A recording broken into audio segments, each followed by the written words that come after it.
Well, how long do you have to live to feel like you have a mental illness if you try to be a stepfather to somebody's kid? I'm glad you brought that up because it's not really mental illness. It's a lot of different stories because two things could be true at the same time. You're right. Right? So the thing about when I brought that question up, it all depends on what man or woman is receiving that information at that time. Because there are some great moments. Yeah. There are people who have raised beautiful children and stuck in the family. And then there are some disasters of people who took on that responsibility and wish they had nothing to do with it in their life. One story point, a guy married a woman, wasn't his kid. He signed up to be the father. They got a divorce. He had to pay child support for another man's child. But don't you know if that guy knows when he signed the birth certificate is what you mean? Right. Yeah. But you know when you sign a birth certificate that could come later down the line if something were to happen, right? I totally agree with you 100%. But most men, when they come into a relationship, think it's a great thing. And then there's some women that'll make you want to some women just have that thing about them. Yeah. You say, I'll do anything for you until you get into it. And then some men, they come into money, they cocky, they feel a certain way until all their money run out. And then you go, damn, bitch. I don't know how much I'm feeling you now. Exactly, because once your money gone, I had a gentleman up in Harlem, he pulled me to the side, and when he met the young lady, he was spending a lot of money. He had came into a lot of money, he was spending. After my interview, he pulled me outside, he said, TK, I don't know what to do. I said, what do you mean? He said, I was spending all this money, was eating at all these good restaurants, and I just don't have it no more.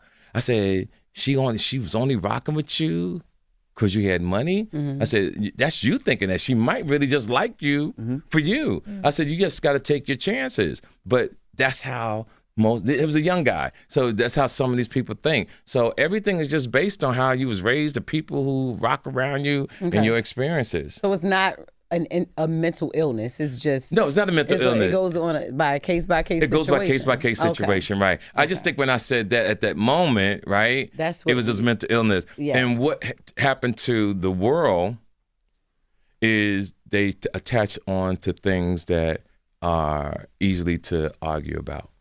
Because nobody takes the time to take the emotion out.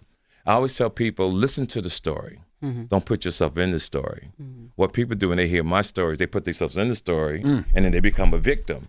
And then you become a victim and you attack me because you think I'm talking about you. But I never mentioned nobody's name. There's an economy of garnering engagement through enragement. Yes. So they want you to be enraged so they can engage everybody on social media. That's how they get people going. I don't give a damn. You said that it is a completely unnatural thing. Like you are pretending to be something that you're not. But that is true though. When you go touch another man's child. That's what I said. I was going to say you did attach it to that too. You said it's like when I forget if you said a man or a woman, but basically someone pretends to be a sex that they're not. Yeah, and here's the thing. I got two things about that. We're talking about two different things.